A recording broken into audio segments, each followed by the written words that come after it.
Video பார்க்குற எல்லாருக்கும் வணக்கம் நண்பா. இது உங்கள் ரஸ்லிங் கிங் தமிழ். நான் உங்கள் ரகுமான். இன்றைக்கி நம்ம சேனலில் ஒரு சில இன்ட்ரெஸ்டிங்கான ரஸ்லிங் செய்களை பற்றி பார்க்க போகிறோம். மறக்காமல் ஃபஸ்ட் டைம் வந்துருக்கோங்க, சப்ஸ்கிரைப் பண்ணி பெல் ஐக்கனை கிளிக் பண்ணி வச்சுக்கோங்க. தினமும் ஒரு ரஸ்லிங் செய்களை தமிழ் மொழியில் தெரிஞ்சுக்கோங்க. இந்த வாரம் எல்லாருமே ஸ்மாக்டவுன் பார்த்துருப்பீங்க. ஸோ அதில் குறிப்பாக ராண்டி ஆர்டன் கோடி ரோட்ஸ் செக்மெண்ட். உண்மையிலேயே கோடி ரோட்ஸ்க்கும் சரி ராண்டி ஆர்டனுக்கும் சரி லண்டன் ஆடியன்ஸ் மத்தியில் ஒரு நல்ல வரவேற்பு கிடைச்சது, குறிப்பாக கோடி ரோட்ஸுக்கு. நம்ம வைப்பர் ராண்டி ஆர்டன் இன்னைக்கு கோடி ரோட்ஸ்க்கு அகேன்ஸ்டாக பேசின விஷயங்கள் உண்மையிலேயே பார்த்தீங்கன்னா பலரையும் திருப்பு முனை உண்டாயிடுச்சு. ஸோ அவர் நிறைய பேசினார். முக்கியமான விஷயம் என்ன சொன்னார்னா, ரசல்மேனியாவுக்கு அப்புறமா ராண்டி ஆர்டன் பார்த்தீங்கன்னா எப்படி ஜான்சனா 17 டைம் சாம்பியனுக்காக போராடினாரோ அதே மாதிரி இவரும் 15 டைம் சாம்பியனுக்காக மோத போகிறாராம். ஸோ ராண்டி ஆர்டனுடைய ஃபேன்ஸுக்கு தெரியும் ராண்டி ஆர்டன் 15 டைம் சாம்பியன் ஆகிறது எவ்வளோ பெரிய கிரேஸ்னு. ஏன்னா ஒரு சாம்பியன் ஆகிட்டார்னா அடுத்து 2 தான், அதையும் கூடிய சீக்கிரம் வின் பண்ணிட்டாருன்னா 17 டைம் சாம்பியனில் நம்ம ராண்டி ஆர்டனும் ஆட் ஆயிடுவார். ராண்டி ஆர்டனோட ஃபேன்ஸ் என்னென்னா ஜான்சனாவோட 1 மடங்கு அதிகமாக ஒரு ஹெவி வெயிட் சாம்பியன்ஷிப்பை வின் பண்ணி ஒரு சாதனையை படைக்கணும் அப்படிங்கிறது ராண்டி ஆர்டனுடைய ரசிகர்களுடைய ஒரு மிகப்பெரிய கனவு. ஸோ பல தடவை மோதிட்டார். ஸோ அதனால அந்த 50 டைம் சாம்பியன் அப்படிங்கிறத வின் பண்ண முடியலை. இப்போ அஃபிஷியலி சொல்லிட்டாரு, ரசல்மேனியாவில் நீங்கள் 2 பேரில் யார் வேணாலும் சாம்பியனாக இருங்க, அடுத்தது நான் தான் மோத போகிறேன்னு. ஸோ ரசல்மேனியாவுக்கு அடுத்தது பேக்லாஷ் பேப்பர் தான் நடக்க போகுது. அந்த பேக்லாஷ் பேப்பரில் பார்த்தீங்கன்னா ராண்டி ஆர்டன் ஹெவி வெயிட் சாம்பியன்ஷிப்பாக மோதுவார் அப்படின்னு எதிர்பார்க்கலாம். அதாவது அன்டிஸ்பியூட்டட் ஹெவி வெயிட் சாம்பியன்ஷிப்பாக மோதுவார் அப்படிங்கிற மாதிரி எதிர்பார்க்கலாம். ஸோ ராண்டி ஆர்டன் ஒரு முறை பார்த்தீங்கன்னா நான் மோததுக்கு ரெடியாக இருக்கிறேன் அப்படின்னு சொன்னாலும் ராண்டி ஆர்டனுக்கு இன்னொரு பக்கமாக பார்த்தீங்கன்னா ட்ரூ மேக்கின்டரும் ரெடியாக இருக்கிறாரு.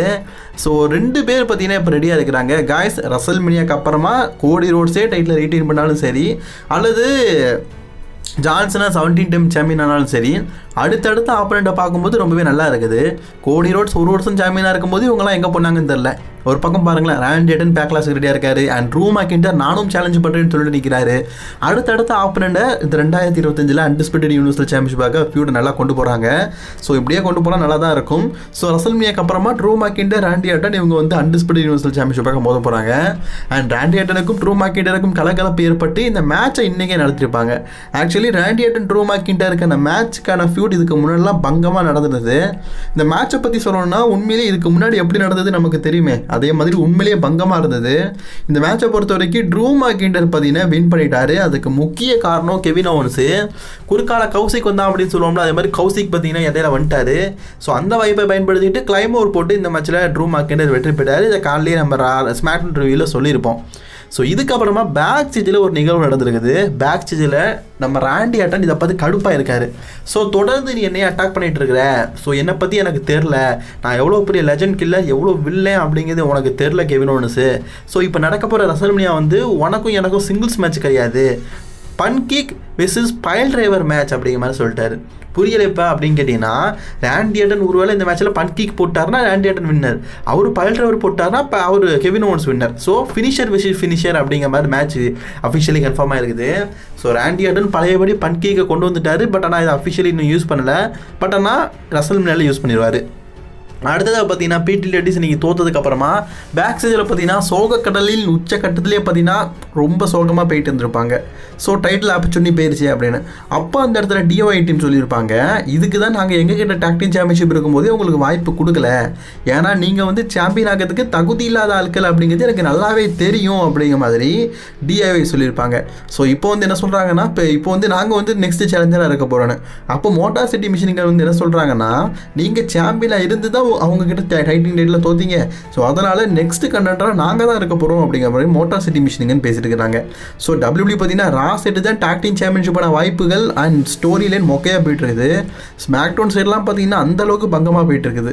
கிட்டத்தட்ட ஒரு 5 டீம் பார்த்தீங்கன்னா டாக்டிங் சாம்பியன்ஷிப்பாக மோதணும் அப்படின்னு ஆசைப்பட்டு இருக்கிறாங்க.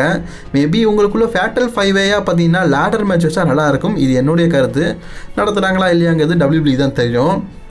அன்னதர் பார்த்தீங்கன்னா இன்றைக்கி மெயின் ஈவெண்ட்டாக Roman Reigns CM Punk Seth Rollins segment உண்மையிலேயே மாசாக இருந்தது. அண்ட் குறிப்பாக பார்த்தீங்கன்னா டபிள்யூபிள்யூ அஃபிஷியலி சொல்லிட்டாங்க இந்த மேட்ச் தான் மெயின் ஈவெண்ட்டாக நடக்குதுன்னு. ரோமன் ரெயின்ஸ் பார்த்தீங்கன்னா கடந்த 4 வருஷமாக கண்டினியூவாக ரெஸ்ல்மேனியாவில் மெயின் ஈவெண்ட் விளையாடிருக்காரு. இதுக்கு முன்னாடி ஹல்க் ஹோகன் தான் அப்படி விளையாடிருக்காரு. ஸோ இது அவருடைய 10வது மெயின் ஈவெண்ட்னு நினைக்கிறேன். ஸோ ஆனால் 5 மெயின் ஈவெண்ட் தொடர்ந்து ஒவ்வொரு வருஷம் விடாமல் எல்லா வருஷமும் கண்டினியூவாக மெயின் ஈவெண்ட், இந்த வருடம் மெயின் ஈவெண்ட் அப்படிங்கிற மாதிரி சொல்லிட்டாங்க. இது ஒரு பெரிய சாதனை தான். இது என்ன பெரிய சாதனைனா சிஎம் பங்கு கிட்ட பால் ஹேமன் சொல்லியிருப்பாரு, அந்த விஷயம் தான் செம்மையாக இருந்தது.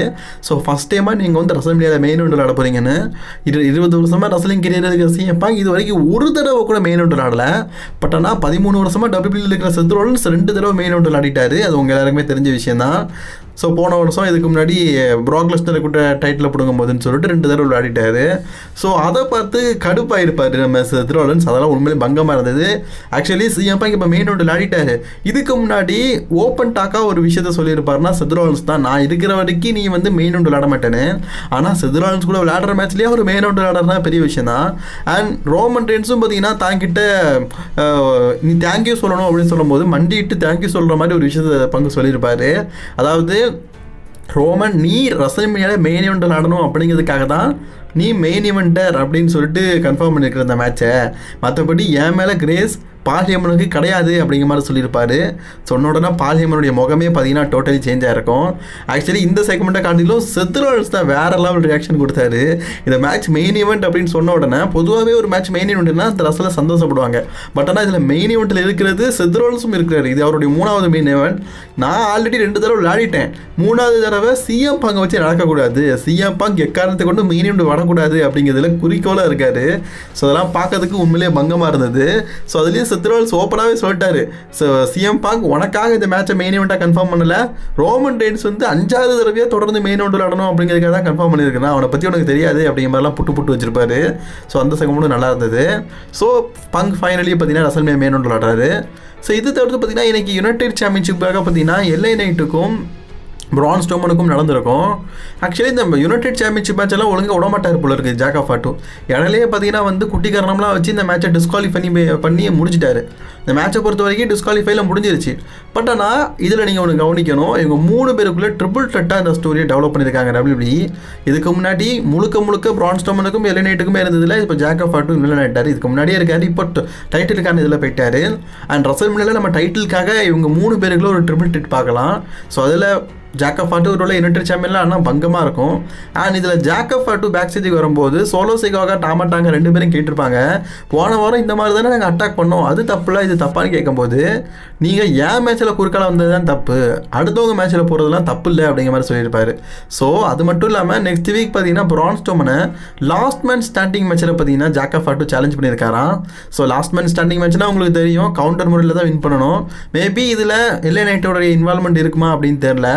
அண்ட் ஜாக் ஆஃப் ஃபாட்டு டோட்டலி பார்த்தீங்கன்னா தன்னுடைய கேரக்டர்லேருந்து முழுக்க சேஞ்ச் ஆகிட்டாரு. கூடிய சீக்கிரம் பிளட் லைனுக்குள்ளேயும் ஒரு பிரிவு ஏற்படலாம். அப்படி பிரிவு ஏற்படும் போது ஜாக் ஆஃப் ஃபாட்டுக்கிட்ட யுனைடெட் சாம்பியன்ஷிப் வந்து அப்போ சோலோ சிக்காவாக யுனைடெட் சாம்பியன்ஷிப்பாக முதல்ல மாதிரி ஸ்டோரிலாம் கொண்டு போனால் நல்லா இருக்கும். அப்படி கொண்டு போகிறாங்களா அப்படின்னு தெரில.